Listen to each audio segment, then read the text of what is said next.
सबका दल यूनाइटेड के राष्ट्रीय अध्यक्ष प्रमोद लोधी ने रायबरेली में आयोजित एक विशाल रैली में लोधी समाज को राजनीतिक रूप से एकजुट होने का आह्वान किया। उन्होंने कहा कि लोधी समाज अब किसी भी दल के बहकावे में न आए और अपनी सरकार बनाने की दिशा में आगे बढ़े। उन्होंने दावा किया कि यदि समाज एकजुट होकर सबका दल यूनाइटेड का साथ देता है तो 2027 में सरकार बनाकर स्वामी ब्रह्मानंद को भारत रत्न दिलाने का कार्य किया जाएगा। प्रमोद लोधी ने अपने संबोधन में कहा कि लोधी समाज के वोटों से विभिन्न दलों की सरकारें बनी, लेकिन उन सरकारों में समाज के लोगों पर बढ़ते अत्याचार, उत्पीड़न और हत्याओं का सिलसिला नहीं रुका। उन्होंने आरोप लगाया कि लोधी समाज के सांसद, विधायक और नेता इस स्थिति पर मौन है जो बेहद शर्मनाक है। उन्होंने कहा कि समाज को अब बिना किसी प्रभाव में आए एकजुट होकर अपनी राजनीति को मजबूत करना होगा। उन्होंने कहा कि वो अपने जीवन का हर पल समाज और वंचित वर्गों की लड़ाई के लिए समर्पित कर चुके हैं और समाज की ताकत के बल पर सत्ता तक पहुंचने का लक्ष्य लेकर आगे बढ़ रहे हैं। जनसंख्या के अनुपात में समाज के लोगों को हिस्सेदारी दिलाना उनकी प्राथमिकता होगी। रैली में मौजूद महिलाओं और बड़ी संख्या में आए समर्थकों ने प्रमोद लोधी को भरोसा दिलाते हुए कहा कि उन्होंने सभी दलों को परख लिया है और अब समाज पूरी तरह उनके नेतृत्व में आगे बढ़ने को तैयार है।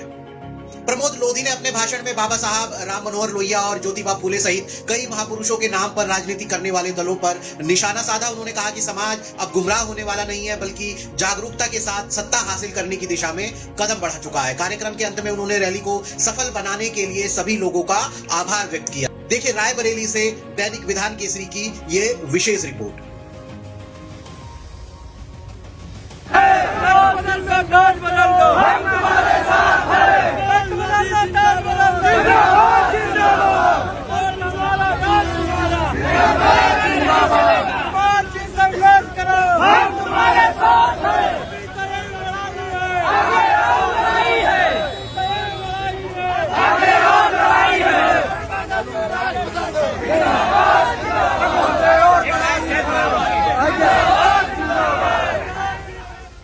रायबरेली में हत्या मच जाएगी, मुझे बड़ा दुख होता है।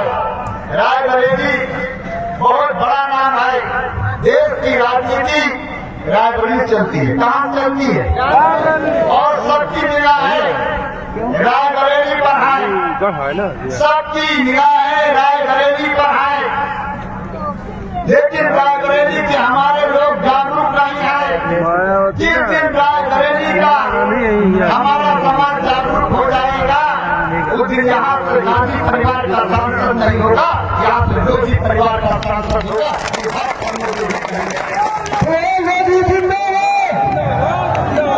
लेकिन एक बात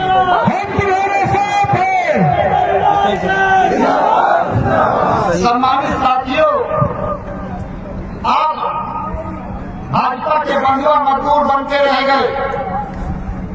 आप ऐसे मजदूर हैं